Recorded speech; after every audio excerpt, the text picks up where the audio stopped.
സ്തോത്രം. प्रभु ने हमको और एक अवसर दिया, ये बात को देखकर मैं प्रभु को धन्यवाद देता हूँ.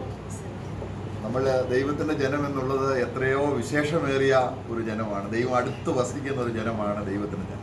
हम लोग परमेश्वर के लोग ये करके बोलते समय में ये बात बहुत ही विशेष पूर्व और खास है, क्योंकि प्रभु के खास लोगों का खासियत ये है कि वो लोग परमेश्वर के एकदम निकट है.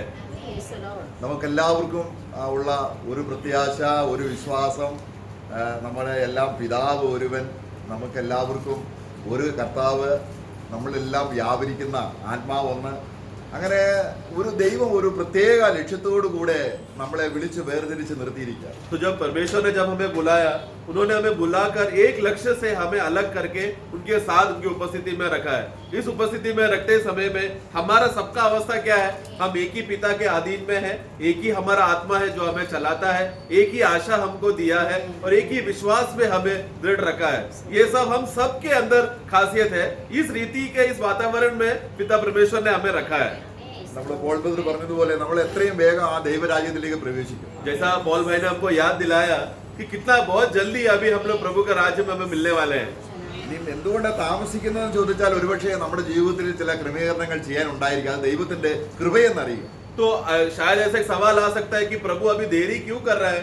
उसका एक जवाब यह है कि हमारे जीवन में अभी भी बहुत सारा कमियां है जो कुछ क्षेत्रों में, उस विषय में भी प्रभु हमें सिद्ध करना चाहता है. इसके लिए प्रभु ने एक समय दिया है जो है अनुग्रह का समय, परंतु कुछ ही पल ही बचा है लेकिन प्रभु का राज्य में प्रवेश करने के लिए. അപ്പം നമുക്ക് എബ്രായ ലേഖനം 12-ാം അധ്യായം അതിന്റെ 14-15 വാക്യങ്ങൾ വായിക്കാം. इब्रानियों को पुस्तक 12 अध्याय उसका 13 और 14 पढ़ेंगे. और अपने पाँवों के लिए सीधे मार्ग बनाओ कि लंगड़ा भटक न जाए पर भला चंगा हो जाए. सबसे मेल मिलाप रखो और उस पवित्रता के खोजी हो जिसके बिना कोई प्रभु को कदापि न देखेगा. ഓക്കെ, ഒരു ലോക്കൽ സഭയിൽ നമ്മൾ എല്ലാവരും ഒരുമിച്ച് കൂടി വരുമ്പോൾ हम लोग एक स्थानीय मंडली में जब सब लोग एकत्र होकर आते हैं, എല്ലാവരോടും എന്ന് പറയുമ്പോൾ ആദ്യം തന്നെ നമ്മുടെ ഭവനത്തിലുള്ള അല്ലെങ്കിൽ ഒരു ലോക്കൽ ചർച്ചിലുള്ള എല്ലാവരോടും സമാധാനം ആചരിക്കണം എന്നുള്ളത് കർത്താവിന്റെ അവനെ കാണാനുള്ള നമ്മുടെ യോഗ്യതയിൽപ്പെട്ട ഒരു കാര്യമാണ്. तो सबके साथ मेल रखो करके जब वो वाक्य पढ़ते समय में उस सब में सबसे पहला जो झुंड आता है वो हमारा पारिवारिक जीवन में रहने वाला जो है स्थानीय मंडली के बारे में कहा है. उस स्थानीय मंडली के विषय में सबसे पहले बात प्रभु उस मंडली के विषय में विश्वासियों से क्या बातें कानून रखा है या एक व्यवस्था रखा है जिसके वजह से हम प्रभु को देख सकते हैं, वो है कि स्थानीय मंडली में सबके साथ मेल रखना. അപ്പൊ നമ്മൾ കർത്തൃമേശ കൂടുമ്പോൾ ആ അപ്പം എന്തിനെ കാണിക്കുന്നു? जब हम പലരായ നാം ഒന്നാണ്. जब हम प्रभु मेज में आते समय में वो रोटी को देखते समय में क्या हमें याद आना चाहिए? वो रोटी क्या दर्शाता है? हम जो अलग अलग थे अब हम एक है. അപ്പോൾ അവിടെ ഒരു കാര്യം നമ്മള് ഒരു അപ്പം മുഴുവനും കഴിക്കുന്നില്ല, നമ്മൾ ടേസ്റ്റ് അനുഭവിക്കണം. അല്പം അപ്പം എടുക്കുന്നത് ഒരു പീസ് അല്പം ഒരു ഞുള്ളു നമ്മൾ എടുക്കുന്നത് എന്താണ്? ഈ അപ്പത്തിന് പുളിപ്പില്ല എന്ന് നമ്മുടെ നാവിൽ ടേസ്റ്റ് ചെയ്യാം. तो जब हम उस रोटी का भाग लेते समय में पूरा रोटी हम भाग नहीं लेते, हम सिर्फ हमारा हिस्से का भाग लेते हैं. लेकिन वो हिस्से का भाग लेते समय में हम सिर्फ स्वाद के लिए चख रहे, हमारा जबान हमारा होठ के लिए जो स्वाद जरूरी है उसके लिए ही हम चख रहे. उस स्वाद में क्या हम मनन कर अनुभव कर रहे हैं कि ये रोटी बिना खमीर का रोटी है. അതായത് ആ അപ്പം കർത്താവിനെയാണ് കാണിക്കുന്നത്. वो रोटी प्रभु को दर्शाता है. കർത്താവിൽ കയ്പില്ല. प्रभु में कोई भी कड़वाहट नहीं है. അപ്പോൾ തന്നെ उसी समय में ആ അപ്പം സഭയിലെ ഓരോ വിശ്വാസിയും കാണിക്കുക. उसी के साथ साथ वो रोटी क्या दिखाता है? प्रभु के मंडली के हर एक सदस्य भी वो रोटी है. അപ്പോൾ ഒരാളോട് നമ്മുടെ സഭയിലുള്ള ഒരാളോട് സമാധാനക്കുറവുണ്ടെങ്കിൽ, നമുക്ക് വൈര്യമുണ്ടെങ്കിൽ, നമുക്ക് ശത്രുതയുണ്ടെങ്കിൽ, നമ്മൾ എടുക്കുന്ന അപ്പത്തിന്റെ യാഥാർത്ഥ്യം എന്തിനെ കാണിക്കുന്നു? നമ്മൾ യോഗ്യമായിട്ടല്ല അപ്പം എടുക്കുന്നു. तो अगर मुझे मेरे स्थानीय मंडली में ही मेरे भाई के साथ मुझे मेल नहीं है, शांति नहीं है, समाधान नहीं है, छोटा ही कड़वाहट है उस भाई के खिलाफ, ऐसा मन में मैं कड़वाहट रखकर अगर मैं वो रोटी का भाग ले रहा हूं तो वो व्यक्ति, वो भाई फिर क्या कर रहा है? अयोग्य रीति से वो रोटी का भाग ले रहा है. അത് നമ്മുടെ വീട്ടിൽ ഭാര്യയാണെങ്കിലും ഭർത്താവാണെങ്കിലും അവരെല്ലാവരും सभी तो उसमें हम लोग स्थानीय मंडली के विषय में देखा जाए तो हमारा घर का परिवार को भी हमें समझना है, क्योंकि घर में पति पत्नी, जो घर में वो लोग पति पत्नी है, मंडली में कौन है? सब लोग भाई है। हम लोग दाक मधु को क्या, दाकरस को क्या करते हैं? हम उसको भी हम चखते हैं।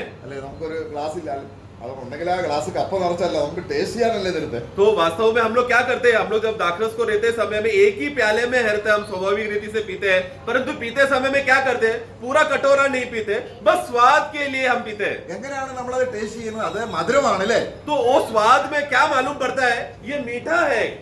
അതിന്റെ അർത്ഥം എന്താണ്? इसका मतलब क्या है, നമ്മളെ കയ്പ് അനുഭവിക്കേണ്ടവരായി, നരകത്തിൽ പോയി നമ്മൾ വേദന തിന്നേണ്ടവരായിരുന്നു. हम लोग किस प्रकार के लोग थे, कड़वाहट के भरे हुए नरक और श्राप में जाने वाले लोग थे. ऐसा अवस्था से हमें हटाया. നമ്മള് യോഹന്നാന്റെ സുവിശേഷം 2-ാം അധ്യായത്തിൽ കർത്താവ് അവന്റെ അത്ഭുതങ്ങളുടെ ആരംഭമായി തന്റെ മഹത്വം വെളിപ്പെടുത്തിയത് കാനാവിലെ കല്യാണത്തിന് വെള്ളം വീഞ്ഞാക്കി എന്ന് പറയുമ്പോൾ हम देखते हैं कि प्रभु का जो पहला चिन्ह जो प्रभु जब करते समय में यूहन्ना का सुसमाचार 2 अध्याय में काना का जब विवाह में उसने क्या किया, पानी को उसने दाखरस में वो बदल दिया. तो मतलब वो क्या है, कड़वाहट का अवस्था, मृत्यु का अवस्था को जीवन और स्वाद में बदल दिया. എന്ന് പറഞ്ഞാൽ വെള്ളത്തെ വീഞ്ഞാക്കാൻ യേശുവിന് കഴിയും എന്നുള്ള ഒരു കാര്യമല്ല അവിടുത്തെ വിഷയം. പിന്നെയോ वहां पर विषय ये नहीं है कि यीशु मसीह बहुत बड़ा चमत्कारी पुरुष है, वो पानी को दाखरस करके बदल सकता है, वो सामर्थ्य दिखाने का विषय है ही नहीं. वहां पर അതിക്രമങ്ങളാലും പാപങ്ങളാലും മരിച്ച ആ മരണത്തെയാണ് വെള്ളം കാണിക്കുന്നത്. വെള്ളത്തിൽ വചനത്തിന് ഒരുപാട് അർത്ഥങ്ങളുണ്ട്. വെള്ളത്തിന് पानी को तो बहुत सा अर्थ है, वचन में देखते समय में जैसा परिस्थिति आता है उस परिस्थिति में सही अर्थ हमें समझना है. वहां पर पानी का अर्थ क्या दिखाया गया है, हम जो पाप और अधर्म में हम जो जीने वाले लोग मृत्यु के अधिकारी और अवकाश के लोग थे. അപ്പോൾ നമ്മുടെ ആ മരണത്തെ അവന് എന്താക്കി തീർത്തു? उस मृत्यु को प्रभु ने क्या बदल दिया, ജീവനാക്കി തീർത്തു. जीवन में बदल दिया. അത് കാണിക്കുകയാണ്. उसको दर्शाता है वो प्रभु ने वो जो चिन्ह किया. അപ്പോൾ നമ്മള് പാനപാത്രത്തിൽ നിന്ന് കുടിക്കുമ്പോൾ കയ്പായിരിക്കുന്ന എനിക്ക് മധുരം അനുഭവിപ്പാൻ കർത്താവ് നല്ലവനാണെന്ന് നമ്മള് ആസ്വദിക്കുകയാണ്. मैं तो उसी तरह जब कटोरा हमारे पास आते समय में उस कटोरा को हम लेकर बस एक स्वाद के लिए जब हम चखते समय में हम क्या याद कर रहे हैं, क्या अनुभव कर रहे हैं, मैं जो हमेशा कड़वाहट में जीना चाहिए था उस अनुभव से हटाकर मेरे जीवन में प्रभु मिठास ला लिया. അപ്പോൾ നമുക്ക് ഹൃദയത്തിൽ കർത്താവിനെ കാണുന്നതിനോടുള്ള ബന്ധത്തിൽ നമുക്ക് ഈ ഭൂമിയിൽ നമ്മുടെ ജീവിതം വളരെയധികം പ്രധാനപ്പെട്ടതാണ്. इसीलिए आज इस दुनिया में जब हम जीते समय में प्रभु, हम लोग एक दिन प्रभु को जाकर मिलने वाले, प्रभु के साथ रहने वाले हैं. उसका आधार क्या है, इस दुनिया में हम लोग कैसा चाल चलन कैसा है उसके विषय पर है. അപ്പോൾ ശുദ്ധീകരണം കൂടാതെ ആരും കർത്താവിനെ കാണുകയില്ല എന്ന് പറയുമ്പോൾ നമ്മൾ രക്ഷിക്കപ്പെട്ട ഒരു വ്യക്തി കർത്താവ് വരുമ്പോൾ പോവുകയില്ല എന്ന അർത്ഥത്തിലല്ല. तो यहाँ पर क्या लिखा, पवित्रता के बिगैर कोई भी परमेश्वर को देखेगा नहीं. उसका मतलब क्या है, अभी नया जन्म तो हो गया लेकिन तो भी शुद्धिकरण करना बाकी है, नहीं तो तू प्रभु को देखेगा नहीं, तू उठा लिया जाएगा नहीं, वो अर्थ में नहीं है. നമ്മള് വീണ്ടും ജനിച്ചുവെങ്കിൽ തീർച്ചയായിട്ടും നമ്മൾ കാഹളം ധരിക്കുമ്പോൾ പോകും. देखो प्रभु का आगमन में तुरैया फूकी जाएगी, उठा लिया जाएगा. उसका नींव कारण क्या है, हमारा नया जन्म हो गया, नया जन्म हुआ है, इसके लिए तुरैया फूकने पर हम सब उठा लिया जाएंगे. പക്ഷെ കർത്താവിനെ കാണുന്നതിനോടുള്ള ബന്ധത്തിൽ നമ്മളെല്ലാവരും വ്യത്യസ്തരാണ്. परंतु प्रभु को आमने सामने मिलने के विषय में, प्रभु को देखने के विषय में हम सब में सब लोग फर्क दिखेगा वहां पर. അങ്ങനെ ഒരുപോലെ കാരണം നമ്മൾ കാണുമ്പോൾ നമ്മൾ യോഹന്നാന്റെ ലേഖനത്തിൽ എന്താ വായിക്കുന്നത്? हम लोग पहला यूहन्ना 3 में हम क्या पढ़ते हैं, നമ്മൾ അവനെ കാണുമ്പോൾ അവനെ പോലെ ഇരിക്കുന്നു. जब हम उसको देखेंगे हम उनके समान हो जाएंगे. 3:2 में അവിടെ നമ്മൾ അവിടെ വായിക്കാം 3:2 വാക്യത്തിൽ 3:2 पढ़े पहला यूहन्ना. हाँ। अब हम परमेश्वर की संतान हैं और अभी तक यह प्रकट नहीं हुआ कि हम क्या कुछ होंगे. इतना जानते हैं कि जब वह प्रकट होगा हाँ। तो हम उसके समान होंगे. बस बस बस. അപ്പം നമ്മളെല്ലാവരും കർത്താവിനെ പോലെ ആവും തീർച്ചയാണ്. तो ये तो बात तो सच है कि हम सब लोग प्रभु के समान बदल जाएंगे. പക്ഷേ നമ്മൾ എങ്ങനെ കാണുന്നു അങ്ങനെ ആയിരിക്കും. परंतु हम प्रभु को कैसा हमने देखा है वैसा हम रहेंगे.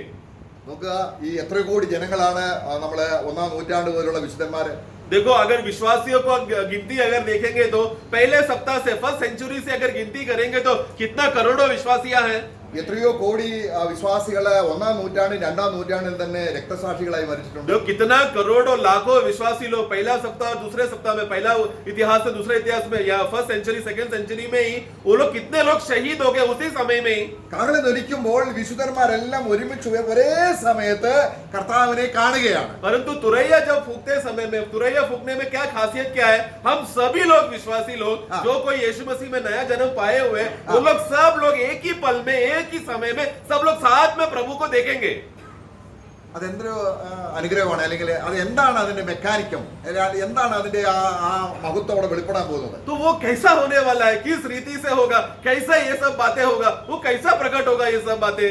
അത് കർത്താവിന്റെ അത്ഭുത ശക്തി തന്നെയാണ്. वो तो प्रभु का असीम सामर्थ्य के द्वारा है. പക്ഷേ നമ്മൾ എല്ലാവരും യേശുവിന്റെ തേജസ്സിനോടുള്ള ബന്ധത്തിൽ വ്യത്യസ്തരായിരിക്കും. परंतु जब महिमा के विषय में रहते समय में उस महिमा से बढ़कर जब हम प्रभु को देखेंगे, उसमें हम लोग सब लोग में समानता नहीं रहेगा.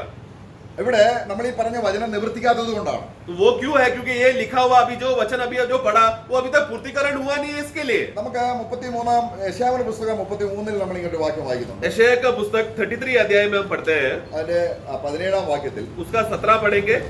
33 का 17 यशायाह 33:17 तो अपनी आंखों से राजा को अपनी शोभा सहित देखेगा और लंबे चौड़े देश पर दृष्टि करेगा. നമുക്ക് നമ്മളിപ്പോ സ്വർഗത്തിൽ പോവുകയാണ്. अभी हम स्वर्ग में जाएंगे. സ്വർഗം അതിൻ്റെതായ മഹത്വത്തിൽ അത് എല്ലാവർക്കും അനുഭവിക്കാൻ കഴിയത്തില്ല. കാര്യം ഈ കർത്താവിനെ ദർശിക്കുന്നതിന്റെ ബേസിലാണ് സ്വർഗവും കാണാൻ പോകുന്നത്. तो अभी स्वर्ग का खासियत क्या रहेगा? सभी विश्वासी लोग स्वर्ग में जो देखा हुआ बातें, स्वर्ग में जो दिखने वाले बातें, सभी विश्वासी लोग समान रीति से अनुभव करने नहीं हो पाएगा. क्योंकि स्वर्ग का राजा को जो जिस अनुभव में वो लोग स्वर्ग में जाकर देखेंगे, वैसे ही अनुभव उनको स्वर्ग भी रहेगा. ഇപ്പം നമ്മള് കർത്താവിനെ കാണുമ്പോൾ ചിലര് ഒരു മങ്ങിയ വെളിച്ചത്തിലാണ് കർത്താവിനെ കാണുന്നത്, വളരെ ദൂരെ നിന്ന് കാണുന്നത്. उदाहरण के लिए कुछ लोग जब प्रभु को यहाँ पर जाके देखेंगे, राजा को देखेंगे, वो लोग बहुत दूर से देखेंगे. तो ऐसा लोग जो दूर से प्रभु को देख रहे हैं, उन लोगों को स्वर्ग धुंधला दिखाई देगा. അപ്പൊ ആ വ്യക്തി ചിന്തിക്കുകയാണ്, वो व्यक्ति सोचेगा, കർത്താവിനെ കാണാൻ അല്പം ദൂരെ നിന്നാണെങ്കിലും എനിക്ക് ഈ സ്വർഗമൊക്കെ ഒന്ന് അടുത്ത് കാണാമല്ലോ. तो वो क्या सोचेगा? देखो प्रभु तो बहुत दूर है, मुझे प्रभु को मैं देख नहीं पा रहा, प्रभु का चेहरा मुझे दिख नहीं रहा है. कोई बात नहीं, मैं स्वर्ग को देखकर आनंद उठाता हूँ. കാണാൻ സാധിക്കും? ऐसा व्यक्ति को मुमकिन होगा क्या? ഇല്ല.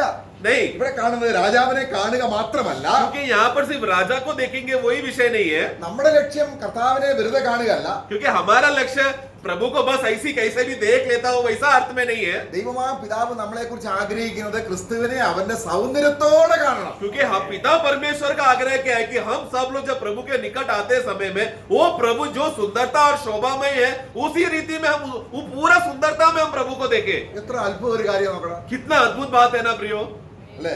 है ना?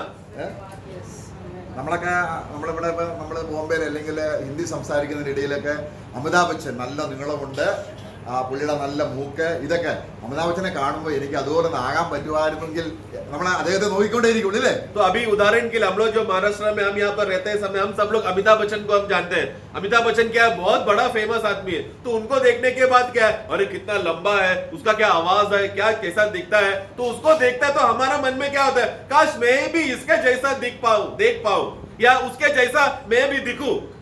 അപ്പൊ നമ്മൾ അദ്ദേഹത്തോട് എത്ര പ്രാർത്ഥിച്ചാലും അദ്ദേഹത്തെ പോലെ ആക്കാൻ അദ്ദേഹത്തിന് പറ്റത്തില്ല. परंतु मैं अमिताभ बच्चन के पास जाकर मैं प्रार्थना कर रहा हूँ, अमिताभ बच्चन जी प्लीज मुझे आपके समान बनाओ करके मैं कितना भी प्रार्थना करूंगा तो अमिताभ बच्चन के पास सामर्थ्य नहीं है उनके समान बनाने के लिए. അദ്ദേഹത്തിന്റെ എത്ര സിനിമ കണ്ടാലും, उनका कितना भी मैंने सिनेमा देख लिया हो, അദ്ദേഹവും കണ്ണ് കാഴ്ച കുറഞ്ഞ് ശരീരം ചുളുങ്ങി വികൃതനായിക്കൊണ്ടിരിക്കുകയാണ്. अभी अमिताभ बच्चन का अवस्था क्या है? वो भी अभी बूढ़ा होते जा रहा है, उसके अंदर भी झुर्रियां आ रहा है और वो बूढ़ा होने की वजह से वो भी धुंधला देख रहा है. അപ്പൊ അവരെ നോക്കുന്നവരെല്ലാം ഇങ്ങനെ ആകത്തുള്ളൂ. तो जो कोई भी अमिताभ बच्चन को देखेगा वो भी उसके समान ही क्या होगा, बूढ़ा होगा, झुर्रिया आएगा और धुंधला देखते रहेगा. ലോകം അങ്ങനെ ആയിക്കൊണ്ടിരിക്കുകയാണ്. और संसार भी क्या हो रहा है, बूढ़ा होते जा रहा है संसार. എന്നാൽ ക്രിസ്തുവിനെ സൗന്ദര്യത്തോടെ കാണണമെങ്കിൽ, परंतु प्रभु को शोभा में और उनका सुंदरता में अगर देखना है तो മറ്റുള്ള എല്ലാ സ്ഥലത്തു നിന്നും നോട്ടം മാറ്റിയിട്ട് ക്രിസ്തുവിലേക്ക് തന്നെ നോക്കണം. मुझे बाकी सब हम विश्वासियों को बाकी सब चीजों से नजर हटाकर सिर्फ लक्ष्य प्रभु यीशु मसीह को देखने का मनोभावना रहना चाहिए. അവിടെ നമ്മള് എബ്രായ ലേഖനം 12 വാക്യത്തിൽ അധ്യായത്തിലെ ഒരു വാക്യം നമ്മൾ വായിക്കുമ്പോൾ അവിടെ എഴുതിയിരിക്കുന്നത്, इब्रानियों 12 अध्याय में जब पढ़ते समय वहां पर एक बात हम देखते हैं, രണ്ടാം വാക്യത്തിൽ യേശുവിനെ നോക്കുക എന്നുള്ളത് എങ്ങനെയാണെന്നറിയാമോ? यीशु को देखो करके 12 का 2 में वहां पर एक शब्द ऐसा आया है, യേശുവിനെ നോക്കുക എന്ന് പറഞ്ഞാൽ यीशु को देखो करके लिखा है, മറ്റെല്ലാ നോട്ടത്തിൽ നിന്നും കണ്ണ് മാറ്റിയിട്ട് ക്രിസ്തുവിനെ മാത്രം നോക്കുക എന്നാണ്. तो उसका अर्थ क्या? अब 2 पढ़ना. और विश्वास के करता हाँ. और सिद्ध करने वाले यीशु की ओर ताकते. तो यीशु की ओर देखो, यीशु की ओर ताक कर देखना. तो ये ताकते देखते समय में खासियत क्या है? मैं बाकी सब चीजों से मेरा नजर हटाकर यीशु को ही मुझे ध्यान से ताक कर देखना है. എങ്ങനെ നോക്കണം? कैसा देखना है? വിശ്വാസത്താൽ നോക്കണം. विश्वास के द्वारा देखना है. പണ്ട് നമ്മള് രക്ഷിക്കപ്പെടുന്നതിന് മുമ്പ് നോക്കിയിരുന്നത് അക്ഷരീയമായി കാഴ്ചയാണ് നോക്കിക്കൊണ്ടിരുന്നത്. पहला हम लोग उद्धार पाने से पहले यीशु के बारे में जो भी सुना उनको देखते थे, शारीरिक नजरिया से हम देखते थे. നമ്മൾ രക്ഷിക്കപ്പെട്ടപ്പോൾ നമ്മുടെ കണ്ണ് പുതിയതായി. परंतु हमारा उद्धार हो गया, नया जन्म हो गया, तो हमारा आंखें क्या हो गया? नया आंखें मिला हमको. ഇപ്പോൾ നമ്മൾ കാഴ്ചയാലല്ല, अभी हम नजरों से नहीं, നമ്മൾ വിശ്വാസത്താൽ. हम लोग विश्वास से देखते हैं. നമ്മള് 27-ാം സങ്കീർത്തനത്തിൽ ദൈവദാസൻ പ്രാർത്ഥിക്കുന്ന ഒരു പ്രാർത്ഥനയുണ്ട്. हम लोग 27 भजन संगीता में वहां पर प्रभु का दास प्रार्थना करता है, നിന്റെ മനോഹരത്വം കാണാൻ എന്നെ സഹായിക്കണമേ. तेरा मनोहरता को देखने के लिए हे प्रभु तू मुझे मदद कर. എത്ര നല്ലൊരു പ്രാർത്ഥനയാണ്. कितना अच्छा प्रार्थना है ना वो. അദ്ദേഹത്തിന്റെ ജീവിതത്തിൽ പല കാര്യങ്ങളും അദ്ദേഹത്തിന്റെ ജീവിതത്തിൽ ഒരു പാപം ഉണ്ടായി. 27 का 4 में उनके जीवन में भी देखो एक बहुत बड़ा पाप का अनुभव उनके जीवन में आया था. താന് ഊരിയാവിന്റെ ഭാര്യയെ നോക്കി. उसने ऊरिया का पत्नी को देखा. അപ്പോൾ എന്താണ് സംഭവിച്ചത്? तब क्या हो गया? താന് പാപത്തിൽ വീണു. वो पाप में गिर गया. ഇതുപോലെ उसी तरह നമ്മുടെ കണ്ണ് हमारी आंखें ഈ ലോക കാര്യങ്ങളിലേക്ക് നോക്കുമ്പോൾ ये संसार की बातों को जब देखते हैं, നമ്മൾ കർത്താവിനോട് പ്രാർത്ഥിക്കണം. हमें प्रभु से प्रार्थना करना है. അത് വാഗൊണ്ട് പറയണമെന്നില്ല, मतलब वो होठ हिलाकर बोलना है वो अर्थ में नहीं, മനസ്സിൽ പറയാം, अपना मन में ഹൃദയം കൊണ്ട് പറയാം. हृदय भरकर, കർത്താവ് എനിക്ക് നിന്നെ കാണാൻ എന്നെ സഹായിക്കും. हे प्रभु मुझे सिर्फ आपको देखने के लिए मदद करो. കർത്താവ് കേൾക്കോ? प्रभु सुनेगा क्या? അവിടെ ലൂക്കോസിന്റെ സുവിശേഷം 12 അധ്യായം ധനവാൻ പറയാ, ഞാൻ എനിക്ക് ആവശ്യം പോലെ സമ്പാദിച്ചിരിക്കുന്നു. लूका का पुस्तक 12 अध्याय में वहां पर एक मूर्ख धनवान है जो प्रार्थना, वो दिल में क्या बोलता है? मैंने मेरा जरूरत का जो भी खजाना है, जो भी जरूरत का भंडार है, वो मैंने संभाल कर मैंने भंडार में मैंने भर के रखा है. അല്ലേ? उसने सिर्फ दिल में सोचा ना वो सब बातें. അദ്ദേഹം അത് അതിനെ കൊണ്ട് ഏറ്റു പറഞ്ഞു? उसने अपना होठों से बोला क्या देखो इतना मैं धनवान हो गया करके? ഇല്ല, वो सिर्फ मन में कहा, ജസ്റ്റ് മനസ്സിൽ ചിന്തിച്ചേ ഉള്ളൂ. वो सिर्फ मन में सोचा कि मैंने ऐसा ऐसा काम किया है करके.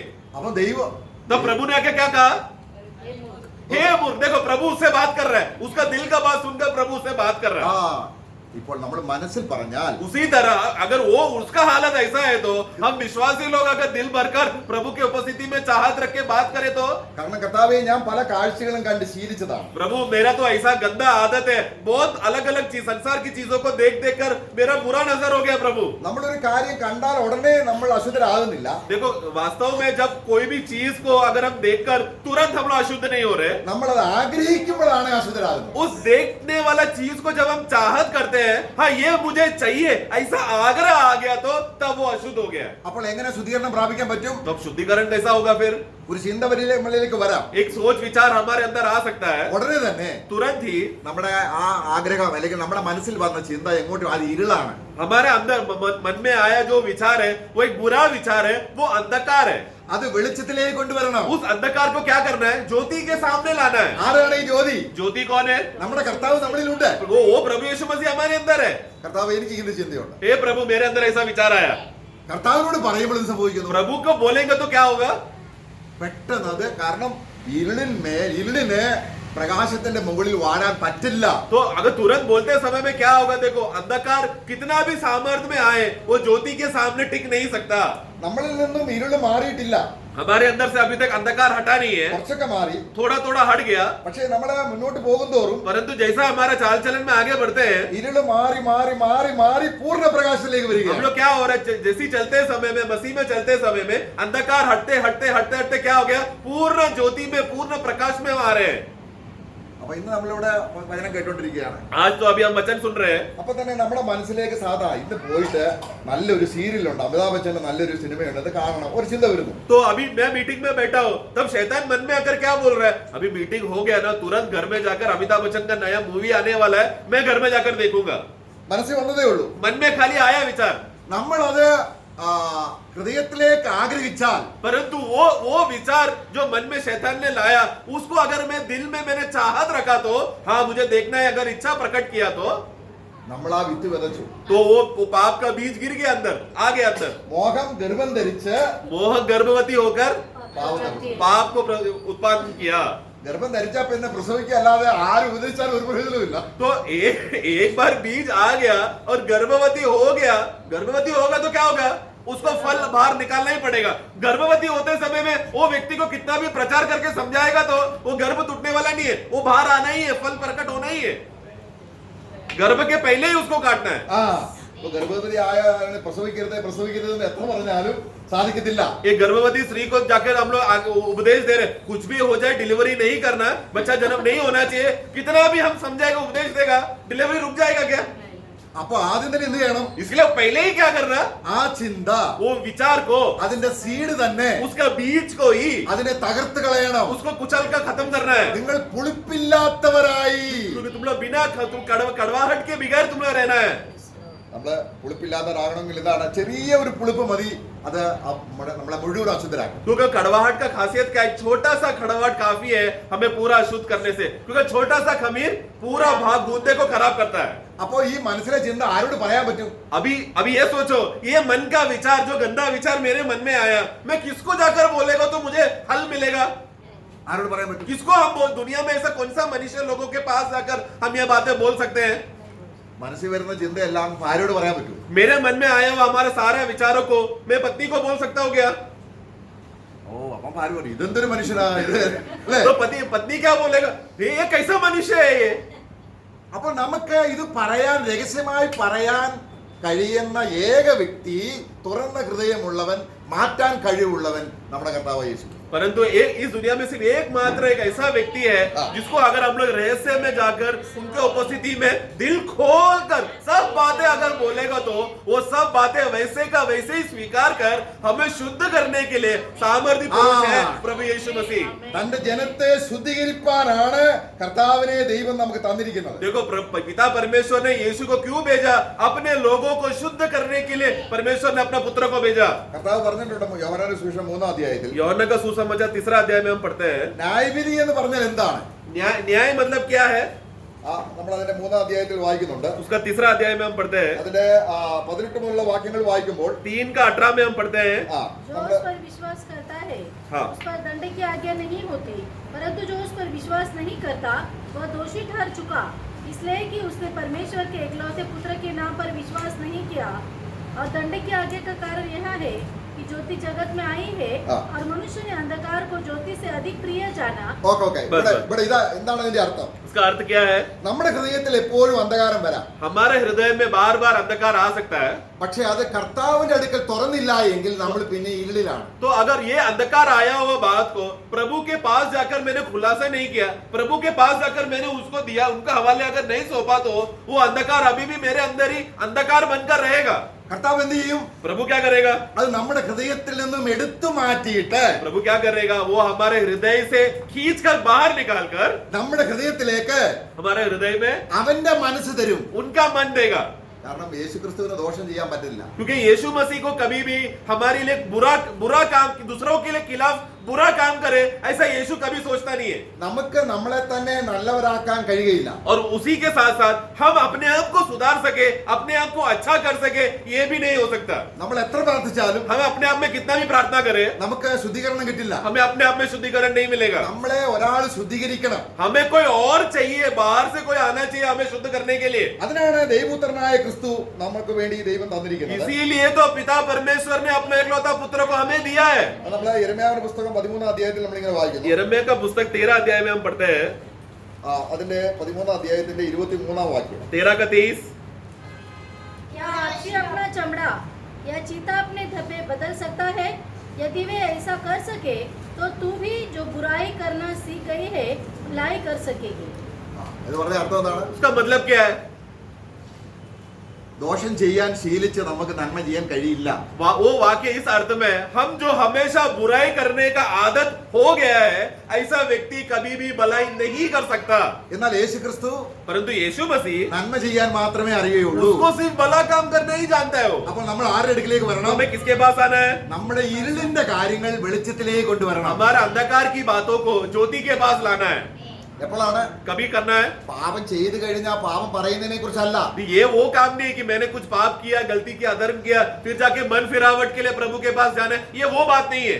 അതല്ല ഇവിടുത്തെ വിഷയം. ये विषय वो नहीं है. എല്ലാവരോടും സമാധാനം ആചരിച്ച് ശുദ്ധീകരണം പ്രാപിക്കുക എന്ന് പറഞ്ഞ അർത്ഥം वहां पर हमने इब्रानियों का पुस्तक में 12 में जो हमने पढ़ा कि सभी के साथ मेल मिलाप रखना, सभी के साथ समाधान रखना, उस विषय में हम बात कर रहे हैं. ഇവിടെ നമ്മുടെ മനസ്സിലേക്ക് എന്തെങ്കിലും ഒരു ചിന്ത വന്നാൽ हमारे मन में कोई भी प्रकार का विचार आया तो ഒരു വാക്യം നമ്മൾ വായിക്കുമ്പോൾ एक वाक्य हम पढ़ेंगे.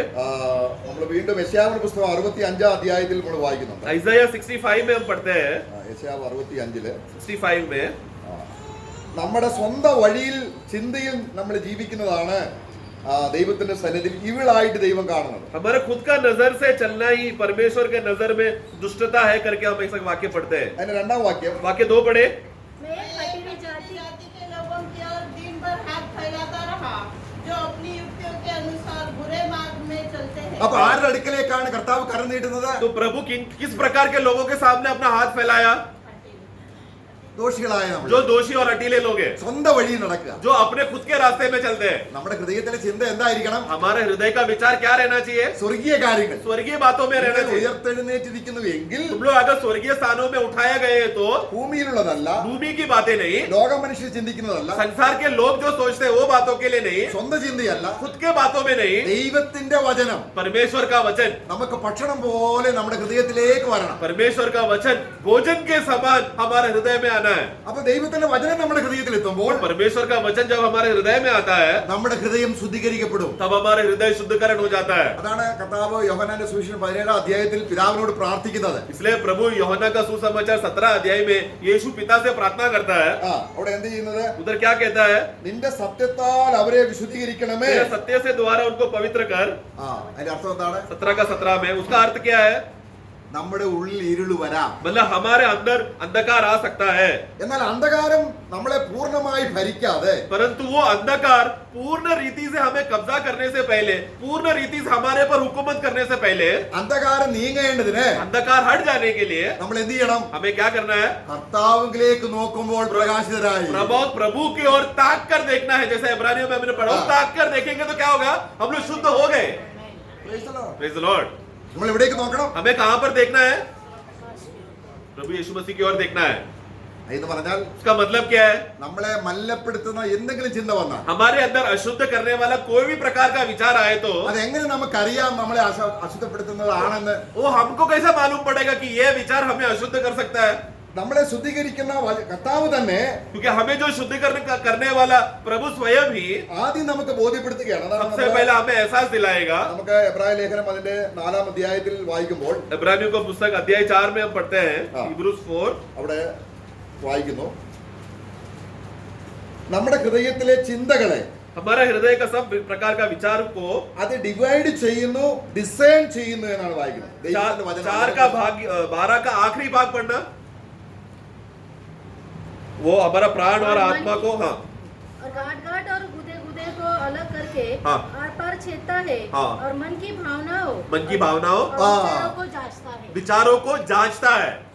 അപ്പോൾ നമുക്ക് ഈ ദൈവത്തിന്റെ ആത്മാവിന്റെ ഈ പ്രവൃത്തി നമ്മൾ നടക്കണം. तो ये प्रभु का आत्मा का जो सामर्थ का कार्य जो वचन है, ये बातें हमारे अंदर करना है, अलग भी करना है और उसको भागकर परखना भी अवस्था होना है. അത് അറിയത്തില്ലെങ്കിൽ ये बात अगर हम नहीं जानते तो ഞാൻ കർത്താവിനോട് പറയണം, हमें प्रभु को कहना है, കർത്താവ് ശരിയും തെറ്റും എന്റെ ജീവിതത്തിലേക്ക് ആയിരക്കണക്കിന് ചിന്തകൾ വരുന്നുണ്ട്. हे प्रभु, मेरे जीवन में हजारों हजारों विचार एक पल में आता है എന്താണ് എന്നെ മലിനപ്പെടുത്തുന്നത് ഞാൻ അറിയുന്നില്ല. और मैं नहीं जानता इसमें से कौन सा विचार मुझे गंदा कर देगा. ആ ചിന്ത വരുമ്പോൾ എന്നെ ഒന്ന് അറിയിക്കണേ. इसलिए हे प्रभु, उस प्रकार जो गंदा विचार जो मुझे अशुद्ध कर सकता है, वो विचार आए तो तुरंत मुझे बताना प्रभु. അപ്പൊ കർത്താവ് നമ്മുടെ ഉള്ളിൽ तो प्रभु हमारे अंदर നമ്മുടെ ഭാവങ്ങളെ, हमारा भावों को, നമ്മുടെ ചിന്തകളെ, हमारा विचारों को, നമ്മുടെ ആഗ്രഹങ്ങളെ हमारा आग्रहों को അത് ഡിവൈഡ് ചെയ്ത് കാണിച്ചു തരും. उसको अलग अलग करेगा. ഓക്കേ? നമ്മളിന്റെ കർത്താവ് നമ്മളെ ശുദ്ധീകരിക്കുന്നത് എങ്ങനെയാണ്? हमारे अंदर प्रभु कैसा हमारे अंदर शुद्धिकरण करता है. എന്നാൽ और उसी समय में ഒരുത്തൻ ചിന്തിക്കുക, एक जन ऐसा सोच रहा ഇത് है, കർത്താവ് കാണിച്ചു തന്നാലും अगर प्रभु मुझे बता के देने के बाद भी ഞാൻ അതൊന്നും ശ്രദ്ധിക്കത്തില്ല, मैं- ഞാൻ എന്റെ സ്വന്തം ഇഷ്ടം അനുസരിച്ച് ജീവിക്കും. मैं वो ऐसा बात प्रभु ने बताया तो क्या हुआ, मैं तो भी मेरा मर्जी का और इच्छा से मैं जीऊंगा, ऐसा विचार से एक व्यक्ति जी रहा है. तो അപ്പോൾ അങ്ങനെയുള്ള വ്യക്തികളോടുള്ള ബന്ധത്തിൽ കർത്താവ് എന്താ സംസാരിക്കുന്നത്? ऐसा व्यक्तियों के विषय में, ऐसा विश्वासियों के विषय में प्रभु क्या कहेगा उनको? അങ്ങനെയുള്ള വിശ്വാസികളെ കാഹളം ധരിക്കുമ്പോൾ പോകുമോ? इस प्रकार का विश्वासी लोगों को जब तुरैया फूका तो उठा लिया जाएगा क्या? പോകത്തില്ലേ? जाएगा कि नहीं? हाँ या ना? ഇങ്ങനെ അടിച്ചാൽ എന്താ मुंह से जवाब दो। ആ हाँ या ना? ഏ? प्रभु ने विश्वासियों को बताया कि उसके अंदर गलत है, फिर भी वो नहीं मानकर अपना मनमानी से चल रहे तो तुरैया फूको तो उठा लिया जाएगा कि नहीं? जाएगा. जिसने नया जन्म पाया विश्वासी जाएगा, ആ പക്ഷെങ്കിൽ परंतु കർത്താവിനെ അടുത്ത് നിന്ന് സൗന്ദര്യത്തോടെ കാണാൻ പറ്റത്തില്ല. उधर जाने के बाद प्रभु के निकट आकर प्रभु का सुंदरता शोभा को देखने उसको हो नहीं पाएगा.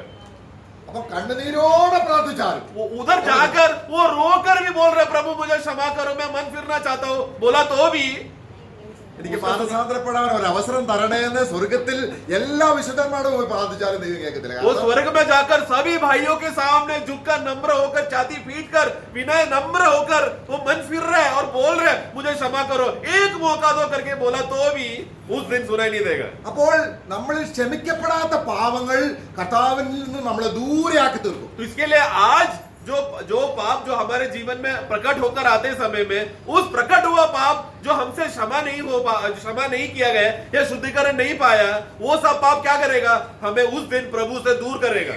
നമുക്ക് നമ്മളെ കർത്താവ് യെശയ്യാവിന്റെ പുസ്തകം 59 അധ്യായത്തിൽ നമ്മൾ വായിക്കുന്നു. Isaiah 53 में हम पढ़ते हैं, എന്താണ് നമ്മളെ ദൈവത്തിൽ നിന്ന് മാറ്റി നിർത്തുന്നത്? हमें प्रभु से क्या दूर रखता है?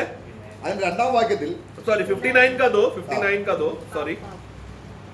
परंतु तुम्हारे अधर्म के कामों ने तुमको तुम्हारे परमेश्वर से अलग कर दिया है. അപ്പൊ ഇവിടുത്തെ വിഷയം ഇത് ഇസ്രായേലിനുള്ള ബന്ധത്തിൽ പറയുന്നെങ്കിൽ നമ്മളോട് ബന്ധത്തിൽ ബാധകമാണ്. അപ്പോൾ നമ്മൾ അവിടെ ചെല്ലുമ്പോൾ तो ये भले ही इसराइल के लिए डायरेक्टली बोला हो तो इसका आत्मिक रीति से हमें भी ये लागू होता है. तो हम जब प्रभु को मिलने जाएंगे, നമ്മൾ ചിലരുടെയെങ്കിലും പാപങ്ങൾ ഭൂമിയിൽ വെച്ച് ശുദ്ധീകരണം പ്രാപിക്കാതെ ചെന്നാൽ അത് ദൈവത്തിൽ നിന്ന് നമ്മളെ അകറ്റുന്ന, നമ്മളെ ദൂരെ മാറ്റി നിർത്തുന്ന ഒരു സ്ഥിതിയിലേക്ക് നമ്മളാകും. ക്രിസ്തുവിനെ സൗന്ദര്യത്തോടെ കാണാൻ കഴിയത്തില്ല. अगर विश्वासी के जीवन में विश्वासी बन जाने के बाद जो क्षेत्रों में जो भागों में जो पाप उसमें प्रकट हुआ है, वो सब बातों में उसको शुद्धिकरण नहीं मिल रहा है, क्षमा अगर उसका हुआ नहीं है, तो आने वाले युग में उसको प्रभु से दूर हो जाना पड़े. वो पाप उसको प्रभु से दूर करेगा. ഈ വാണിംഗ് ശാപമാണോ അനുഗ്രഹമാണോ? ये जो वचन जो पढ़ा एक चेतावनी है, ये एक श्राप है क्या आशीष है? जो सुन लिया उसके लिए आशीष. നമുക്ക് ഒരു വാക്യം കൂടെ ആവർത്തന പുസ്തകം വായിക്കാം. व्यवस्था विवरण में एक वाक्य पढ़ते हैं, ड्यूटरोनॉमी 29 അധ്യായം 29 അതിന്റെ 17 വാക്യം, उसका 17 में हम पढ़ते हैं, 18 വാക്യങ്ങളോട് 17 और 18. तब तुमने उनकी कैसी कैसी घिनौनी वस्तुएं और काठ पत्थर चांदी सोने की कैसी मूर्ति देखी.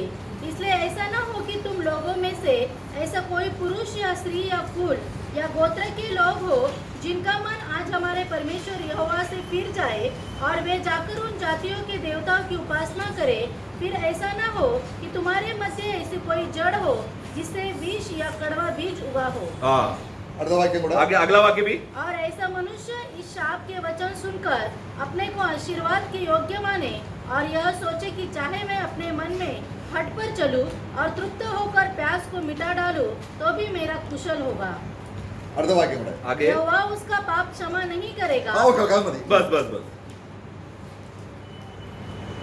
അപ്പോൾ എന്താ ഈ വാക്യം പറയുന്നത്? तो ये वाक्य क्या बताना चाहता है? നിങ്ങൾ ഇങ്ങനെയൊക്കെ പറഞ്ഞാൽ मैं आपका कुछ भी बोल दो, ഞാൻ മനസ്സ് മാറത്തില്ല. मैं मेरा मन को नहीं हटाऊंगा. എത്രയോ നാളായി മനസ്സ് മാറാതെ ജീവിച്ചിട്ട് എനിക്ക് സുഖമല്ലാതെ ദോഷമൊന്നും സംഭവിച്ചു. इतना सालों से मैं बिना मन फिरे बिना पश्चाताप करे मैं बिना ऐसा कुछ करे मैं जी रहा हूँ और मेरे जीवन में सब अच्छा ही हो रहा है, भला ही हो रहा है. आज अचानक मन फिरो तुम बोल रहे हो. എനിക്ക് നല്ല ജോലി കിട്ടുന്നു, मुझे अच्छा नौकरी मिल रहा है, എനിക്ക് നല്ല പൊസിഷൻ കിട്ടുന്നു, मुझे बड़ा बड़ा पदवी और प्रमोशन मिल रहा है. ഇപ്പോഴേ കർത്താവിൽ നിന്ന് അല്പം അകന്നപ്പോൾ ജീവിതം സുഖമായി. आज जब मैं प्रभु से दूर हो गया, उस दिन से मेरा जिंदगी और अच्छा हो गया.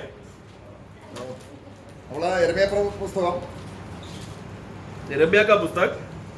നമ്മൾ ചിന്തിക്കുന്നത് ചിലപ്പം വ്യാപാരമൊക്കെ ചെയ്ത് ഇഷ്ടം പോലെ പൈസ കിട്ടുമ്പോൾ ഇത് നല്ല കോളാന്നാണ് ചിന്തിക്കുന്നത് അല്ലേ? हमें क्या सोच रहे हैं? आज मैंने अच्छा धंधा किया, धंधा करने के बाद मैंने बहुत कमाई किया, मेरा हृदय क्या बोल रहा है? आज तूने बहुत लूटा, तूने बहुत धन कमाया, तू बहुत धन्य है करके.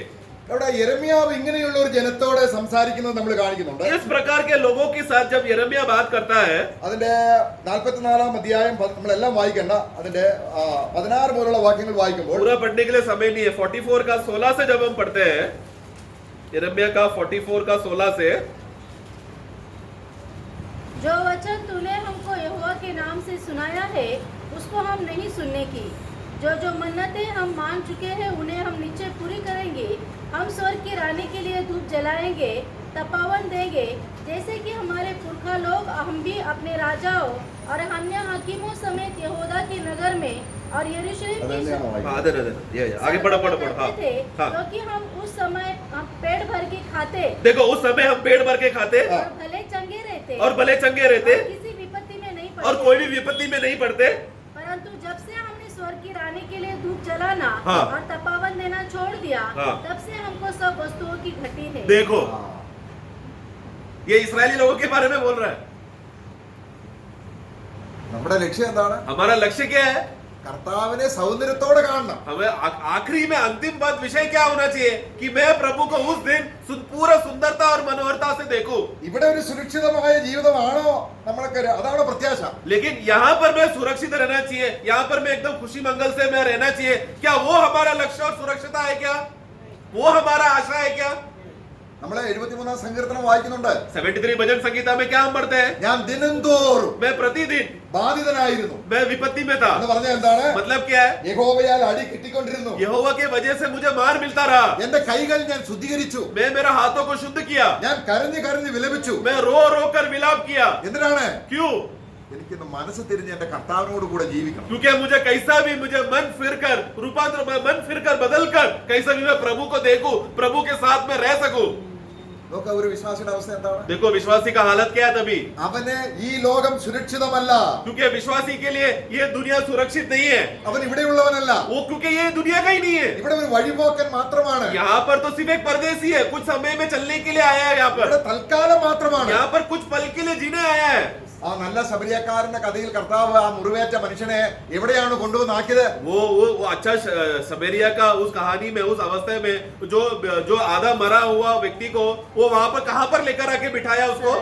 अच्छा सराय में बिठाया, വഴിയമ്പലത്തിൽ मतलब एक सराय में बिठाया। തൽക്കാലം ഒന്ന് വിശ്രമിക്കാം. मतलब वो सराय का खासियत क्या है? वो कुछ देर ही वहां पर लोग रह सकते हैं। അപ്പോൾ ഇവിടെ സഭ എന്ന് പറയുന്നത് तो उसी तरह मंडली जीवन क्या है? ടെമ്പററി ആണ്. यहाँ पर दुनिया में हम कुछ समय के लिए है, തൽക്കാലത്തേക്കാണ്. थोड़े देर के लिए है, ശുദ്ധീകരണം പ്രാപിക്കാനാണ്. बस शुद्धिकरण के लिए है। ഈ ലോകത്തിൽ രണ്ട് തരത്തിലാണ് ദൈവം പ്രവർത്തിച്ചുകൊണ്ടിരിക്കുന്നത്. इस संसार में दो रीति से प्रभु कार्य कर रहा है। വിശുദ്ധൻ ഇനിയും വിശുദ്ധീകരിക്കട്ടെ, पवित्र जन अपने आप को और पवित्र करेगा, അശുദ്ധൻ അശുദ്ധീകരിക്കട്ടെ. अशुद्धि का व्यक्ति अपने आप को और अशुद्ध करेगा। നമുക്ക് ആ ചരിത്രം ഒന്ന് പഠിക്കാൻ, നമ്മുടെ എടുത്ത് വായിക്കുന്നില്ല. उसका वो हम वाक्य में ले रहा नहीं, बट उसके पीछे का एक बैकग्राउंड में बताना चाहता हूँ। അഗസ്രേസ് എന്ന് പറയുന്ന മഹാരാജാവ് ലോകം മുഴുവനും 126 ഇന്ത്യ അടക്കമുള്ള 126 സംസ്ഥാനങ്ങൾ ഭരിച്ചിരുന്ന രാജാവിന്റെ കൊട്ടാരത്തിൽ ഈ രണ്ട് തരത്തിലുള്ള കാര്യങ്ങൾ കാണാൻ കഴിയും. अगस्तियस राजा जो जब वो बड़ा महाराजा था, वो महाराजा ने लगभग 120 देश के लोगों को उसने कब्जा करके रखा था। उसमें भारत देश भी था। उसके पैलेस में, उसके घर में, उसके महल में ये दो प्रकार के स्वभाव के लोग थे। അവിടെ നമ്മൾ ഒരു ആളെ കാണുന്നുണ്ട്. वहां पर एक व्यक्ति को हम देखते हैं। അവിടെ നമുക്ക് ആ വാക്യം ഒന്ന് വായിക്കാം വേണമെങ്കിൽ. ഹാമാൻ എന്ന് പറയുന്ന ഒരു വ്യക്തി, वहां पर एक हामान नाम का एक व्यक्ति था एस्तर का पुस्तक में, അതിന്റെ 5ാം അധ്യായത്തിൽ उसका 5वां अध्याय। അത് ഹാമാൻ പറയുന്ന ചില കാര്യങ്ങളുണ്ട് അവിടെ. हामान वहां पर एक बातें बोलता, एस्तर का पुस्तक 5वां अध्याय, 5ാം അധ്യായത്തിന്റെ 10ാം വാക്യം. उसका 10 पढ़े। तो भी वह अपने को रोककर अपने घर गया और अपने मित्रों और अपनी स्त्री जेरेस को बुलवा भेजा। हाँ आगे। तब हामान ने उनसे अपने धन का वैभव और अपने बाल बच्चों की बढ़ती और राजा ने उनको कैसे कैसे बनाया और अन्य सब हाकिमों और अपने और सब कर्मचारियों से ऊंचा पद दिया था, हाँ। इन सब का वर्णन किया। ഓക്കെ बस ഓക്കെ, बस बस। രാജകൊട്ടാരത്തിലെ കാര്യമാണ്. देखो ये राज का महल में हो रहा है। ഹാമാൻ എന്ന് പറയുന്ന വ്യക്തി हामान एक व्यक्ति क्या बोल रहा है? അതെങ്ങനെ വർണ്ണിച്ചു പറയുകയാണ്. वो उसको राजा के द्वारा मिला हुआ बढ़ाई का पूरा वर्णन लोगों को बता रहा है। പുള്ളിയുടെ സ്വർണത്തിന്റെ ധനം, उसको सोना इतना मिला, തന്റെ മക്കൾ, उसका बच्चे सुरक्षित है, തന്റെ വീടുകള്, उसका घर, बहुत सारा घर है, ഇതൊക്കെ എനിക്കുണ്ട്. ये सब बातें मेरे पास है। അതേ കൊട്ടാരത്തിൽ उसी महल में ഒന്നുമില്ലാത്തവളായി एक जो कुछ भी नहीं, एक ऐसा स्त्री, മൂറും കുന്തിരിക്കവുമായി തന്നെത്താൻ ശുദ്ധീകരിച്ച ഒരു എസ്തേർ എന്ന് പറയുന്ന ഒരു സഹോദരിയുണ്ട്. मूर और कुंद्रिकू से लेकर जो जिसने अपने आप को 1 साल वो अपने आप को सुंदरता में और सजाने के लिए 1 साल अपने आप को गुप्त में रखी। നമ്മൾ 2ാം അധ്യായത്തിൽ വായിക്കുന്നുണ്ട്. दूसरा अध्याय में हम पढ़ते हैं, रानी का चुनावट के विषय में हम देखते हैं। ഒരു കൊട്ടാരം, एक ही महल, 2 ലക്ഷ്യം. परंतु 2 लक्ष्य में जीने वाले लोग। എന്താ സംഭവിച്ചത്? उधर अवस्था क्या हो गया? എന്താ സംഭവിച്ചത്? उधर क्या हो गया? പിറ്റേ ദിവസം ഹാമാൻ കൊല്ലപ്പെടുകയാണ്. ये बात बोलने के बाद हामान यहाँ पर ये बात बोलकर अगला दिन क्या हो रहा है, वो मरने वाला है. എസ്തേറിന് സംഭവിച്ചു. और एस्तेर के जीवन में जब वो सुंदरता में अपने आप को समर्पण किया, अगले दिन क्या हो गई, वो रानी बन गई. praise the Lord. एक जन रहस्य में, एक जन प्रकट होकर कार्य कर रहा है. നമ്മുടെ മഹത്വം വെളിപ്പെടാൻ പോകുന്നത്. उसी तरह प्रियो, हमारा महिमा एक दिन प्रकट होने वाला है प्रियो. നമ്മുടെ സൗന്ദര്യം വെളിപ്പെടാൻ പോകുന്നു. हमारा सुंदरता प्रकट होने वाला है. നമ്മുടെ സ്വർഗത്തിൽ ചെന്ന് രൂപാന്തരം തേജസ് പ്രാപിക്കുമ്പോൾ അടുത്ത് നിൽക്കുന്ന ദൂതന്മാർക്ക് തന്നെ നമ്മളെ സാന്നിധ്യം ഭയങ്കരമായിട്ട് എന്ന് പറഞ്ഞാല് ഇവന്റെ അടുത്ത് നിൽക്കാൻ യോഗ്യനല്ല. हम लोग स्वर्ग में जाकर हम लोग जब रूपांतर हो जाएंगे, हम लोग बदल जाएंगे. हमारा शोभा, हमारा चमक, हमारा ये सब बातें वैभव देखकर स्वर्गदूत हमें देखकर वो लोग विस्मय करके बोलेंगे, ये विश्वासी के सामने मैं खड़ा नहीं रह सकता, ऐसा स्वर्गदूत गवाही देगा. സ്വർഗത്തിലെ ഏറ്റവും വലിയ ഗബ്രിയേൽ പോലും ഒരു ദൈവ പൈതലിന്റെ ദാസനാണ്. एक स्वर्ग में जो सबसे बड़ा स्वर्गदूत है, जो गब्रियल, जो बड़ा स्वर्गदूत का पद में रहता है, वो एक विश्वासी के सामने नौकर है. പക്ഷെ എസ്തേറിനെ പോലെ परंतु जो एस्तेर के समान, അവൾ രാജാവിനോട് ഒന്നും ചോദിച്ചില്ല. उसने राजा के महल से कुछ भी नहीं मांगी. മറ്റേ പുള്ളി രാജാവിനോട് ചോദിച്ചു വാങ്ങി. परंतु हामान ने क्या किया, वो मांग कर धनी होता रहा. അവിടെ അതിന്റെ മൂന്നാം അധ്യായം എസ്തേറിന്റെ മൂന്നാം അധ്യായത്തിൽ വായിക്കുമ്പോൾ एस्तेर का पुस्तक 3 अध्याय में हम पढ़ते हैं. അനന്തരം അഹശ്വേരോശ് രാജാവ് आगे पहला वाक्य पढ़े.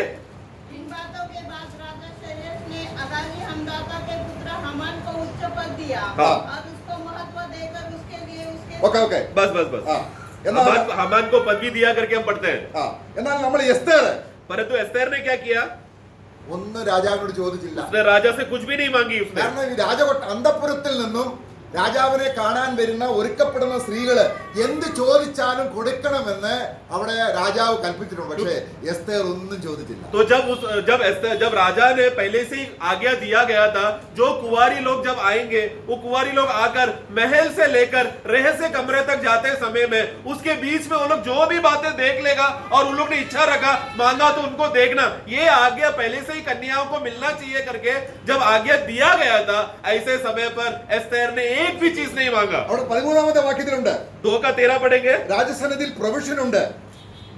13-ാം വാക്യം 2:13. 2:13 पढ़े. इस प्रकार से वह कन्या जब राजा के पास जाती थी हाँ. तब जो कुछ वह चाहती थी हाँ. रनवास के राजभवन में ले जाए ആ वो എന്നാ उसको दिया जाता था. तो उसको दिया जाता था. ആ പക്ഷെങ്കിൽ परंतु എസ്തേറിന്റെ ലക്ഷ്യം എന്തായിരുന്നു? एस्तेर का लक्ष्य क्या था, എനിക്ക് രാജാവിനെ ഒന്ന് കണ്ടാൽ മതി. मैं कैसे भी करके राजा को देख लूं.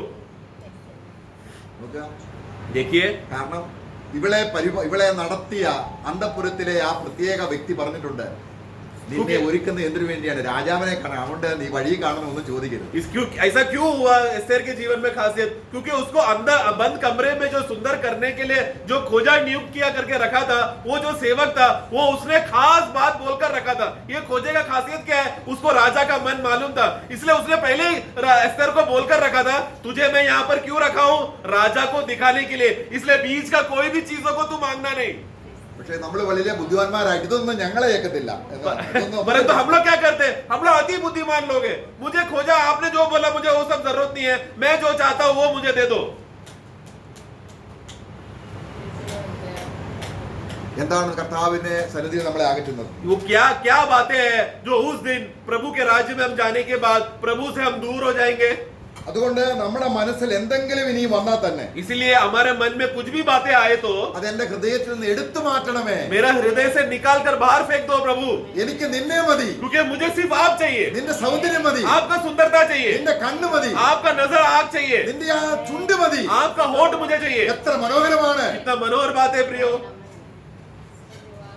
സർവാംഗ സുന്ദരനായ ക്രിസ്തുവിനെ കാണുക. हम सर्वांग सुंदर, अति प्रिय, अति सुंदर प्रभु यीशु मसीह को देखने के लिए നാം ഇന്ന് ആഗ്രഹിക്കുന്നുണ്ടോ? क्या आज हमारे अंदर आग्रह है क्या, ഞാൻ അവൻ നിന്റെ മനോഹരത്വം കാണുവാൻ एक बार प्रभु का शोभा को देखने के लिए. അങ്ങനെ ആഗ്രഹിക്കുന്നവരെ അവൻ ആ രീതിയിലാക്കും. जिस लोग ऐसा आग्रह करते हैं कि मैं प्रभु को सुंदरता को देख सकूं, वो लोगों को प्रभु आज उनको सुंदर बना रहा है. കാരണം അവന്റെ ചർമ്മം ചുളിയത്തില്ല. क्योंकि उनका അവന്റെ उनका जो चमड़ा है वो लोग कभी झुरिया नहीं होगा, उनका मुड़ा नहीं होगा. അത് ചോദിക്കുന്നവർക്ക് തേജസ്സിന്മേൽ തേജസ്സാണ് കിട്ടുന്നത്. और ऐसा विश्वासी लोगों को जो प्रभु का मनोहरता सुंदरता आग्रह रखते हैं, उन लोगों को महिमा से महिमा मिलते रहेगा. അവന്റെ കണ്ണുകൾക്ക് ശോഭ കുറയില്ല. उनका आंखों का नजरिया जो प्रकाश है वो कम नहीं होगा, धुंधला नहीं होगा. അവന്റെ സൗന്ദര്യം കുറയുകയല്ല, उनका सुंदरता असुंदरता होगा नहीं, सुंदरता बढ़ते रहेगा, അത് എന്നേക്കുമുണ്ട്. बल्कि वो सुंदरता स्थिर रहेगा. നമ്മൾ ഇത് ആഗ്രഹിക്കുന്നെങ്കിൽ, परंतु ये सब बातें हम आग्रह कर रहे हैं तो നമ്മള് ഓരോ ദിവസവും ക്രിസ്തുവിനെ സമ്പാദിക്കുന്നവരാണ്. हम लोग उस प्रकार के लोग हैं. एक एक दिन प्रभु को हम पा रहे हैं. प्रभु ही मेरा धन है बोलकर प्रभु मेरा धन बन गया. അവനെ നേടുന്നവരാണ്. प्रभु को कमाने वाले लोग हो गए. എന്റെ പ്രാണനെ ഞാൻ വിലയേറിയതായി കാണുന്നില്ല. मैं मेरा प्राण को मूल्य नहीं समझता. ഒന്ന് കാര്യം മാത്രം ഞാൻ एक ആഗ്രഹിക്കുന്നു. ही बात मैं आग्रह रखता हूँ. ഞാൻ പുറകിലുള്ളത് മറന്നിട്ട് मैं पिछले वाले बातों को भूल कर ലോകം ആഗ്രഹിക്കുന്നതിനെ ഞാൻ തള്ളിക്കളഞ്ഞിട്ട് संसार जो आग्रह रखता है, इच्छा दिखता है, उस सबको बाहर फेंक कर ഞാൻ അവനെ ചോദിക്കും. सामने रखने वाला मसीह को मैं उनको मैं पूछूंगा. എനിക്ക് അവനെ വേണം. मुझे वो प्रभु चाहिए. എനിക്ക് അവനെ മുഴുവനും വേണം. मुझे वो प्रभु को पूर्ण रीति से അവന്റെ चाहिए. പൂർണ്ണ സൗന്ദര്യത്തോടെ വേണം. उनको पूरा संपूर्ण सुंदरता में मुझे चाहिए. പ്രിയമുള്ളവരെ, हे प्रियो, നമ്മൾ എന്ത് ചോദിക്കാനാണ് നമ്മളെ ഇന്ന് ആഗ്രഹിക്കുന്നത്? आज हम लोग प्रभु विश्वासी जीवन में जीते समय में प्रभु से क्या मांगने का इच्छा हम रखते हैं? ഏത് പ്രതികൂല സാഹചര്യത്തിലും कोई भी प्रकार का परिस्थिति क्यों ना है, നമ്മുടെ ആവശ്യങ്ങൾ പറയാതെ, हमारा जरूरत को बोले बगैर ही, നിന്റെ ദാനത്തെ അല്ല, प्रभु तेरा दान को नहीं, നിന്നെ തന്നെ ഞാൻ मुझे ആഗ്രഹിക്കുന്നു. आप ही चाहिए. അങ്ങനെയുള്ളവരെ ദൈവം ആരാക്കാൻ പോകുന്നറിയാമോ? ऐसे- അങ്ങനെയുള്ളവരെ കുറിച്ചാണ് ऐसे लोगों को प्रभु क्या बदलने वाला है? സ്നേഹിക്കുന്നവരെ, ഈ ക്രിസ്തുവിനെ സ്നേഹിക്കാത്തവൻ ശപിക്കപ്പെട്ടവനാണ് എന്ന് इसलिए പറഞ്ഞാൽ जो कोई प्रभु को ये सब बातें चाहना चाहिए था, प्रभु से प्रेम करना चाहिए था, ऐसा प्रभु को पूरे मन से प्रेम नहीं किया, वो लोग श्रापित है. उसका मतलब ये है നമുക്കും അവരും തമ്മിലുള്ള വിടവ് മാറ്റണം. हमें हमारे जीवन में जो भी रुकावट की बातें हैं, वो सब रुकावट को हटाना है. നമ്മുടെ മനസ്സവനെങ്കിലേക്ക് തുറക്കണം. हमारा मन को पूर्ण रीति से प्रभु के सामने खोलना है. ഇതൊക്കെ നമ്മളെ 81 സംഘത്തിൽ വായിക്കുന്നുണ്ട്. നിന്റെ വായ വിസ്താരത്തിൽ തുറക്ക എന്ന് പറഞ്ഞ അക്ഷരീയ നാവിനെ വായയെ കുറിച്ചല്ല, നമ്മുടെ ഹൃദയത്തെ വിസ്താരത്തിൽ തുറക്കണം എന്ന്. എന്നാൽ ഞാൻ ആ ഹൃദയത്തിൽ എന്നെ തന്നെ കൊണ്ട് നിറയ്ക്കും. 81 81. 81 भजन संगीता में इस तरह लिखा है कि तुम अपना मुंह को पूर्ण रीति से खोलो, विस्तार से खोलो, तो मैं अपने आप को दे दूंगा. तो मुंह खोलने का मतलब क्या है? अपना हृदय को पूर्ण रीति से खोलने का अर्थ में है. പക്ഷേ അവിടെ 10ാം വാക്യം 81 का 10 में हम पढ़ते हैं, നിന്നെ മിസ്രയീമിൽ നിന്ന് കൊണ്ടുവന്ന യഹോവയായ ഞാൻ നിന്റെ ദൈവമാകുന്നു. मैं वो यहोवा परमेश्वर हूँ जिसने तुझे मिस्र देश से बाहर लाया. നിന്റെ വായു വിസ്താരത്തിൽ തുറക്ക, अपने मुंह को विस्तार से खोलने बोलो. ഞാൻ അതിനെ നിറയ്ക്കും. मैं उसे भर दूंगा. സഭ എന്താണ്? कलीसिया कौन है? എല്ലാത്തിന്റെ എല്ലാം നിറവായിരിക്കുന്ന സഭയെ നിറയ്ക്കുക എന്നുള്ളതാണ് ദൈവാഗ്രഹം. അവന്റെ സൗന്ദര്യം കൊണ്ട്, മണ്ഡലി- അവന്റെ മഹത്വം കൊണ്ട്, അവന്റെ തേജസ് കൊണ്ട്, അവന്റെ ലാവണ്യം കൊണ്ട് സഭയെ നിറയ്ക്കാൻ ഒരു ഔട്ട്ലെറ്റ് ദൈവം കണ്ടിരിക്കുകയാണ്. അതാണ് സഭ. मंडली कौन है? मसीह का संपूर्णता है, पूर्णता की पूर्णता है मंडली. मसीह का पूर्णता है मंडली. उस मंडली को प्रभु क्या चाहता है? पूर्ण रीति से उसको भर दे. उनका प्रेम, उनका चाहत, उनका सुंदरता, उनका मनोहरता, ये सब प्रभु का गुण से पूर्ण रीति से मंडली को भरना चाहता है. നമ്മൾ എസ്തേറിന്റെ പുസ്തകത്തിൽ കണ്ട ആമാൻ എന്ന് പറയുന്ന വ്യക്തിയും എസ്തേർ എന്ന് പറയുന്ന ഒരേ കൊട്ടാരത്തിലുണ്ടാകുന്ന രണ്ടുപേരുടെ ജീവിതാന്തി എങ്ങനെയാണ് സംഭവിച്ചത്? हमने एस्तेर का पुस्तक में हमने दो प्रकार के लोगों के बारे में पढ़ा, हामान के बारे में, एस्तेर के बारे में. दोनों एक ही महल में वो लोग बढ़ रहे थे. उन दोनों का अवस्था क्या हो गया हमने देखा, ഒരുമിച്ച് സംഭവിച്ച കാര്യമാണ്. और साथ में हुआ घटना है वो. എസ്തേർ രാജ്ഞിയായി ആ ദിവസം തന്നെ ഹാമാൻ കൊല്ലപ്പെട്ടു. एस्तेर जब रानी बन गया, अगला दिन क्या हो गया? हामान को मारने का आगे आ गया. എല്ലാവരും വർണ്ണിക്കാൻ ധാരാളമായ കാര്യങ്ങളുണ്ടായി. क्योंकि और हामान के पास क्या है? तारीफ करने के लिए उसके पास क्या क्या है? बड़ाई करने के लिए बहुत से बातें था. എസ്തേറിന്റെ രാജാവ് മാത്രം. परंतु एस्तेर के पास राजा के अलावा और कुछ भी नहीं था. പ്രിയമുള്ളവരെ, നമുക്ക് അവന്റെ മനോഹരത്വം കാണാൻ ആഗ്രഹിക്കുന്നു. इसलिए प्रियो, सब लोग हम लोग प्रभु का मनोहरता को देखने के लिए इच्छा रखें. Praise the Lord.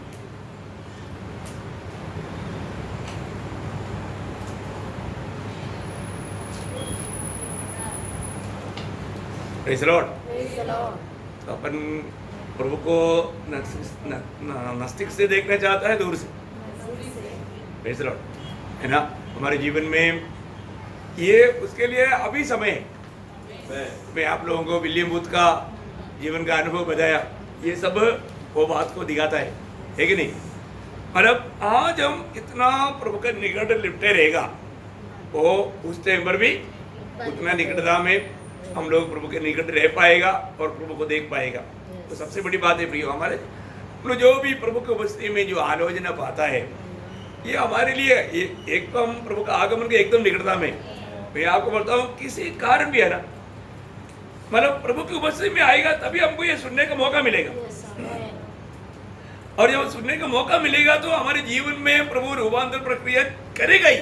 और ये वचन वो काम करता है, वचन में वो सामर्थ्य है। जो व्यक्ति वचन सच्चा दिल से सुनता है उसके जीवन में बदलाव होता ही है, मन फिरावट होता ही है ना। परंतु अगर हम कोई भी पाव छिपा कर रखेगा तो क्या होगा? दूर होगा, दूर होगा। और दूसरी बात, पाव हमारा दृष्टि को भी अंधा करेगा, पाव हमारे दृष्टि को भी अंधा करेगा। इसलिए हमारे लिए सबसे बड़ी बात है कि हमें मतलब हर एक से मेल मिलाव में रहना है और एक पवित्रता का खोज में लगा रहना, क्योंकि पवित्रता के बिना कोई परमेश्वर को कदापि नहीं देखेगा। वहां पर वो शब्द हमने पीछे दिनों में भी ध्यान किया, वो किसी कारण मतलब जैसा देखना चाहिए उसे देख नहीं पाएगा। देखने की इच्छा है कि नहीं, है ना प्रियो? बहुत बड़ी बात है ना। इसलिए अभी ये सारे बातों के लिए लोगों को प्रोत्साहन करता है, लेकिन कई बार प्रोत्साहन भी लोगों को बुरा लगता है ना। आज भी कितनी लोग लापरवाही से संगति में नहीं आया, है ना। अभी आप देखो, अभी उसको वापस ऐसा समय मिलेगा, ऐसा मौका मिलेगा नहीं प्रियो। मैं आपको बताना चाहता हूँ, प्रभु की उपस्थिति का, प्रभु का संगति का गौरव तक लोग भूल जा रहा है, क्योंकि प्रभु हमें हमारे लिए कितना बड़ा कार्य किया, हमें काम के लिए चुना, आज हमारा कर्तव्य क्या है, ये बात ना जानने के कारण विरोधी हमें धोखा दे रहे हैं। तो सबसे बड़ी बात, हमें कितना अधिक स्वर्ग के ज्ञान से भरना चाहिए। रोज रोज कल से बढ़कर के हम प्रभु के आगमन का निकटता में है, तो हमारा तैयारी भी किस रीति में, ये बात को हमें जानना चाहिए। हमेशा उस अनंतता का दर्शन होना चाहिए। आज कई प्रकार कई रीति में हम लोग आत्मिक अवस्था में लोग जाने अनजाने वो मतलब धीमा पड़ते जा रहा है। धीमा पड़ने का कारण क्या है? पाप है। दिल में विश्वास त्याग, दिल का विश्वास त्याग हमको संगति का गौरव को नष्ट कर देता है।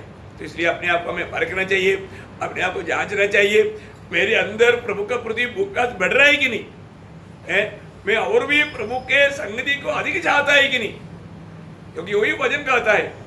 इसलिए जो पवित्र है अपने आप को और भी पवित्र करो, जो मलिन है उसको छूट दे दिया।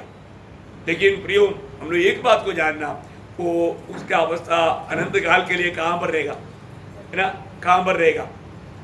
हमें प्रभु अपनी निकट रहने चाहने लायक एक जीवन बिताना आज ये जीवन में हमारे लिए जरूरी बात है ना। इसलिए अनेक लोग हम एक दूसरे को प्रोत्साहन करता है तो कोई बुरा नहीं मानना भी है, वो बहुत ये तो हमें बहुत ज़्यादा प्यार करता है इसलिए हमको ये प्रोत्साहन दे रहा है, ऐसे समझना चाहिए।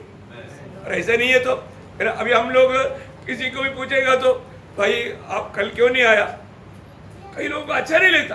अरे इसका मतलब क्या है कि ऐसा भी प्रोत्साहन करने के लिए जाएगा तो लोगों को बुरा माने, इसका मतलब उनका दिल कितना मतलब कपड़ता से भरा हुआ है।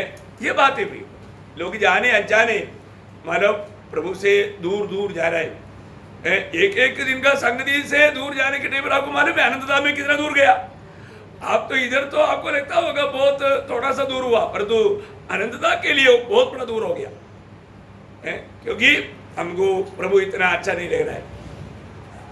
प्रभु का भक्तों के लिए प्रिय, मैं एक बात आपको बताता हूं, अभी तो इतनी संगति मिल रहा है और तो कितने जगह पर लोगों को संगति नहीं मिल रहा है। अभी आप देखो ना, अभी मतलब इंडिया में कितने जगह पर बाढ़ के कारण लोगों को अपना घर भी चला गया, सब कुछ चला गया है। अभी आप देखो उन लोग कहाँ से उनको संगति मिलता, कोई संगति नहीं, खाने पीने के लिए नहीं, इधर सब कोई सुविधा दे करके लोग खा करके सो रहा है, संगति करने के समय में आराम करता है ना। कितना बड़ा दुख की बात है।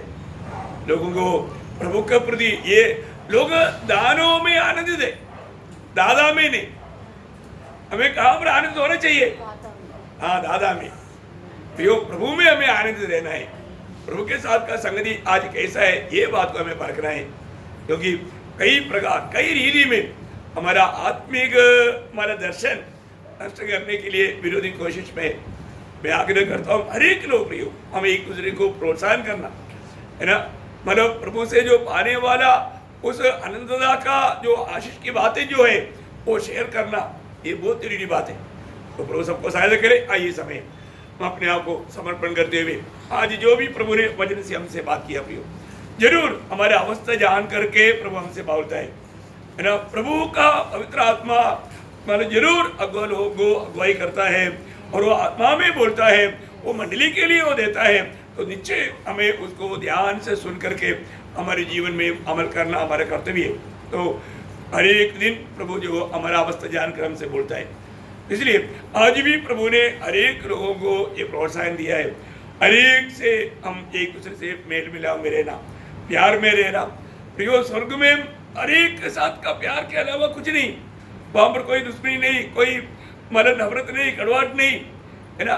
तो ये सब यहाँ पर हमारे दिल से परख करके, हमारे जीवन को परख करके, उन सारे बातों को दूर करके पवित्रता में सिद्धता की ओर बढ़ना, ये हमारा कर्तव्य है। हमें बुलाने वाला प्रभु बोलता है, मैं जो तुम्हें बुलाता है मैं पवित्र हूँ, इसलिए तुम भी पवित्र पवित्र हर चाल चलन में पवित्र बनना प्रियो, हर चाल चलन में। इसलिए सच्चा पवित्र जीवन बिताते हुए, विजयी और फलदायी जीवन बिताते हुए प्रभु के आगमन की बात जोड़ने के लिए प्रभु सबको सहायता करे, प्रभु को महिमा मिले।